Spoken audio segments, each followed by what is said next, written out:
मृदुना दारुण हंति मृदुना हंत्य दारुणम नासाध्यं मृदुना किंचित तस्मात् तीव्रतरं मृदु।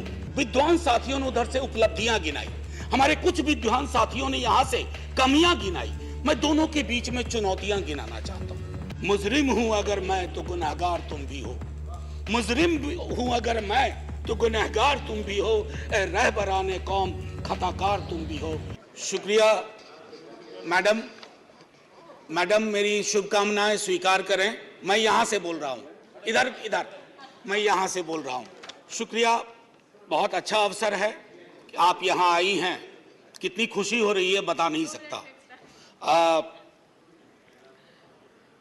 आज सुबह माननीय सभापति महोदय ने कहा था कि ह्यूमर वगैरह हमारी जिंदगी से चला गया, तो मुझे स्मरण है ये किताब में एक ही किताब लेके आया हूं। ऐसी 5 किताबें हैं कॉन्स्टिट्यूएंट असेंबली डिबेट्स की। तो इसमें सर ऐसी 5 किताबें हैं कॉन्स्टिट्यूएंट असेंबली डिबेट्स। सो माननीय उपसभापति जी, एक मिनट प्लीज। माननीय उपसभापति जी, 75 कैसे बनाया जा रहा है मेरी समझ में नहीं आ रहा है, क्योंकि अगर हम कॉन्स्टिट्यूएंट असेंबली से 75 जोड़े तो 2021 में पूरा होता है, अगर आजादी से जोड़े तो 2022 में पूरा होता है, और अगर पहली लोकसभा से जोड़े तो वो 2027 में पूरा होता है। तो ये 75 की गणना कहां हुई, किस ज्योतिषी ने की मुझे नहीं पता। मेरे हिसाब से 75 नहीं है, लेकिन 75 वाली फील में अपनी बात रखूंगा। हां, तो माननीय उपसभापति जी, हुआ यूं कि सरोजिनी नायडू जी को बुलाया गया बोलने के लिए संभवतः 11 दिसंबर 1946 को। कम लोगों को यहां पता होगा कि सरोजिनी नायडू जी बिहार से चुनकर संविधान सभा में आई थी।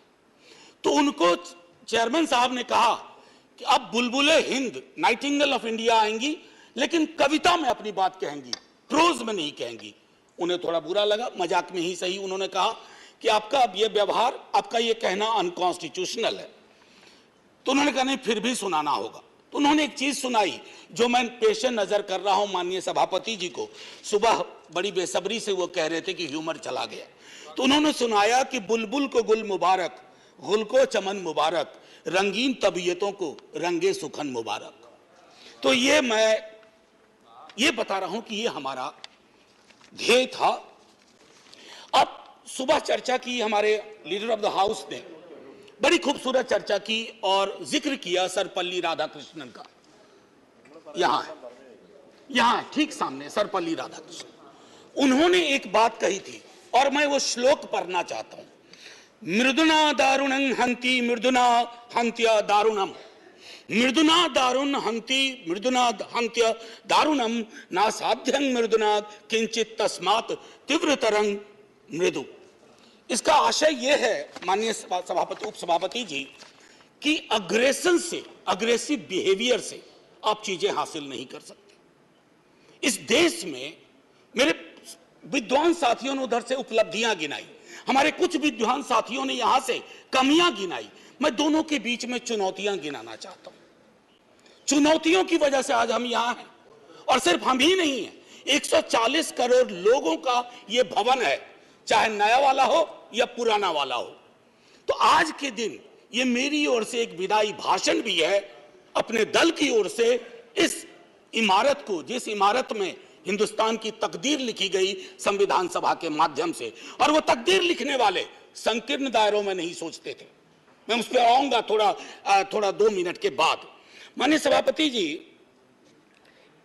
बहुत चर्चा होती है, 47 में बंटवारा हुआ था इस देश का। बंटवारे के बावजूद उतनी घृणा, उतनी नफरत, पीड़ा के बावजूद नहीं थी। अभी हाल में एक रोमिला जी की किताब आई, वो कहती हैं बड़ी खूबसूरती से, have we moved from integrated nationalism to segregated nationalism? क्या हम एकीकृत राष्ट्रवाद से एक विभाजित, विखंडित राष्ट्रवाद की ओर बढ़ रहे हैं? क्योंकि यह इमारत, इसकी बुनियाद मेलजोल पे है, इसकी बुनियाद में बंटवारे के बावजूद बंटवारा नहीं हुआ। तो मैं हाथ जोड़ के विनती करूंगा सरकार जरूर बनाइए, अगला चुनाव भी लड़ेंगे, खूब दिल से लड़ेंगे। इंडिया भी रहेगा, भारत भी रहेगा, कोई में से एक चॉइस नहीं है, क्योंकि हमको इंडिया भारत करके जम्बू द्वीप तक नहीं जाना है। मैं सिर्फ इतना कहूंगा कि वो जो मेलजोल की सीमेंट है उसका खात्मा हो रहा है, उसको बचाइए। माननीय सभापति जी, मैं दो व्यक्तियों के मध्य में अपनी कुछ बात रखना चाहता हूं। संविधान सभा में ऑब्जेक्टिव रेजोल्यूशन जवाहरलाल जी लेके आए और संविधान सभा में जब ड्राफ्ट सबमिट हुआ तो बी.आर. अंबेडकर ने वो ड्राफ्ट सबमिट किया। तो मैं सिर्फ कहता हूं, ऑब्जेक्टिव रेजोल्यूशन में बहुत सारी बातें थी, ये प्रस्तावना के बारे में, सॉवरेन डेमोक्रेटिक रिपब्लिक के बारे में काफी कुछ बोल चुके हैं, सॉवरेनिटी गिरवी ना चली जाए, मौलिक अधिकारों के मामले में। हमें आपके पीछे एक तराजू है, वो तराजू हमें लगाना होगा कि मौलिक अधिकार में कहां पहुंचे, सॉवरेनिटी में कहां पहुंचे, डेमोक्रेटिक रिपब्लिक के मसले पे कहां पहुंचे। High flying words don't cover up our failures, let's not look for that. और एक मसला आया, उन्होंने एक जिक्र किया ओथ ऑफ टेनिस कोर्ट। माननीय सभापति जी, फ्रेंच रेवोल्यूशन के बाद जब बड़ी शिद्दत से लोग काम में लग गए अधिकारों पर बात करने के लिए, तो राजा को शुरू में परेशानी नहीं हुई, लेकिन राजा को लगा कि कुछ ऐसा कर रहे हैं जिससे खुराफात की बू आ रही है। उसने क्या किया, दरवाजे बंद करवा दिए। जिस हॉल में वो लोग बैठते थे वो चले गए दूसरे दरवाजे रूम में, उसको भी बंद करवा दिया। तो वो चले गए टेनिस कोर्ट में, सारी कार्रवाई पूरी की, उसको कहा oath of tennis court. Oath of tennis court का जिक्र जवाहरलाल जी ने इसलिए किया था कि हमारे अंदर वो जज्बा हो, इमारत बनाने बिगाड़ने से इबारतें नहीं बदलनी चाहिए। हमारा जज्बा वही होना चाहिए जो ओथ ऑफ टेनिस कोर्ट में जवाहरलाल जी, हमारे फर्स्ट प्राइम मिनिस्टर, ने कहा। अब आते हैं कि बाबा साहब भीमराव अंबेडकर जी ने क्या कहा। माननीय सभापति जी, आप जिस इलाके से आती हैं, मैं जिस इलाके से आता हूं, वहां ये बातें बड़ी प्रबल है। आजादी का मूल्यांकन होगा तो इस आधार पर होगा कि राजनीतिक आजादी, सामाजिक आर्थिक आजादी में कितनी तब्दील हुई। अगर नहीं हुई तो क्यों नहीं हुई। उन्होंने कहा था कि एक दिन एक ज्वालामुखी बन जाएगा, और मैं उस ज्वालामुखी को बनते देख रहा हूं। वो इसलिए बनते देख रहा हूं कि जब मैं देखता हूं कि बिहार के जातिगत सर्वेक्षण पे देश के सॉलिसिटर जनरल कोर्ट में खड़े हो जाते हैं, तो मैं देखता हूं ब्लॉक करने की कोशिश हो रही है। यह एस्पिरेशनल वर्ग है, पिछड़ों की बड़ी आबादी, उसके एस्पिरेशन को आप सोशल डेमोक्रेसी के नजरिए से देखिए। जो बाबा साहब कह गए थे 31 में आखिरी हुई, उसके बाद पाकिस्तान बांग्लादेश बना। क्या इस देश को, यहां की सरकारों को, राज्यों की सरकार को वैज्ञानिक आंकड़े नहीं चाहिए? क्या आप आंकड़े आसमान से गिराएंगे? मैं समझता हूं आज के दिन यह भी हमें सुनिश्चित करना होगा कि हम इन आंकड़ों को लाएं, उसके आधार पर अपनी नीतियां तय करें। एक माननीय सभापति जी, अंबेडकर साहब दो और चीज कह के गए, preventing tyranny of majority.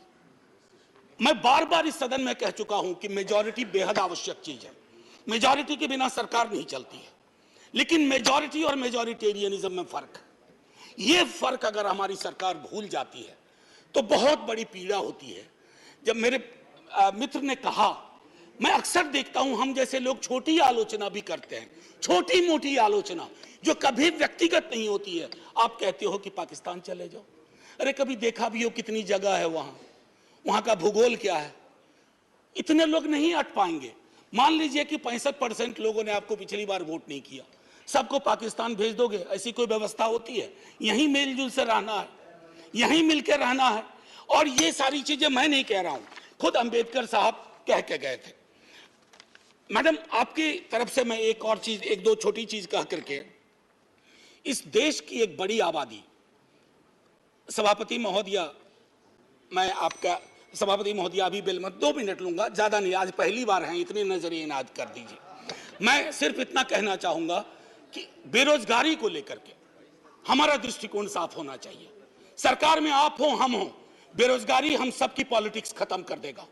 Right to employment के लिए हम क्या सोच रहे हैं, और इस देश की एक बड़ी आबादी से देशभक्ति का जो प्रमाण पत्र हम मांगते हैं ना मैडम, वो कहीं चलेगा नहीं। मैं आखिरी चीज कह करके एक सुनाना चाहता था। मैं इसलिए कहता हूं, वो एक घर में 5 सदस्य हैं, उसमें हर 5वां सदस्य उस आबादी का है।